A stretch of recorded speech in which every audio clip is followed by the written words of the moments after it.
En 2022 fue un 37% de los aragoneses los que pagaron, como decimos, la vivienda al contado. Eso el 37%. Pasaron en el 2023 a ser casi esos 52%. De tal manera que pagar el piso a tocateja lo que permite es ahorrar hasta unos 3.500 euros al año en un préstamo a interés variable.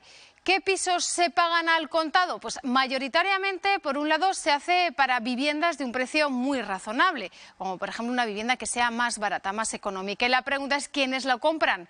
En muchas ocasiones es por parte de inversores o también, por otro lado, según el último estudio, por personas con un poder adquisitivo alto.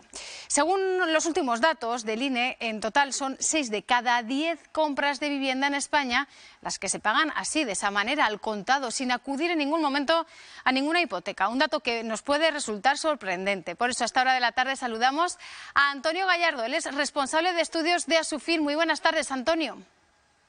Muy buenas tardes.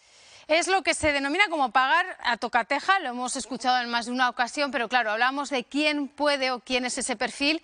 Realmente, ¿quién puede permitirse pagar un piso sin pasar por el banco? Pues es un perfil, sobre todo, que tiene un objetivo de inversión en la mayoría de los casos y que al final estamos viendo dos perfiles muy diferentes, ¿no? Primero hay un ahorrador nacional que se centra especialmente en viviendas que no son demasiado caras, ¿no?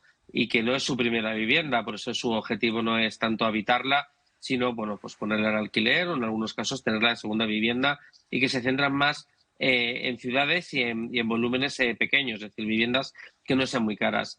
Y luego sí que también hay un inversor extranjero, hay un crecimiento especialmente de países latinoamericanos que también están comprando y en esos casos están yendo ya a viviendas de gran valor, a viviendas caras.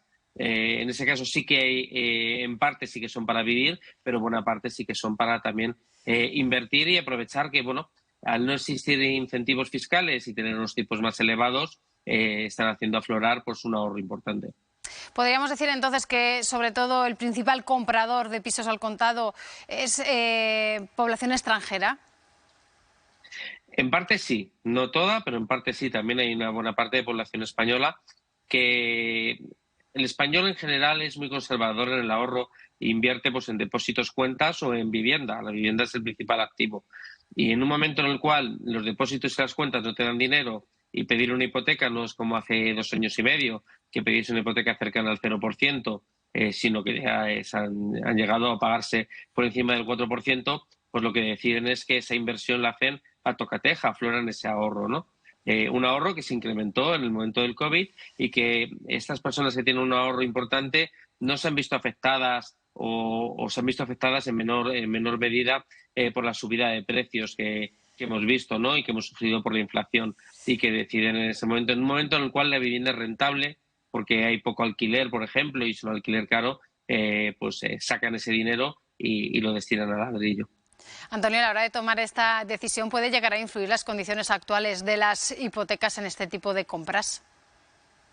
Sí, por supuesto, porque en un momento en el cual se llegó a contratar hipotecas cercanas al 0%, pensemos que antes de la subida del 2022 había hipotecas al 0,5 para muchas personas que como estos compradores económicamente son buenos. Entonces, ante pagar muy poquitos intereses, pues hipotecaban, pero cuando el momento esas hipotecas han disparado y han subido 4 puntos, pues lo que han hecho es que sacar ese dinero y usarlo como inversión, ¿no?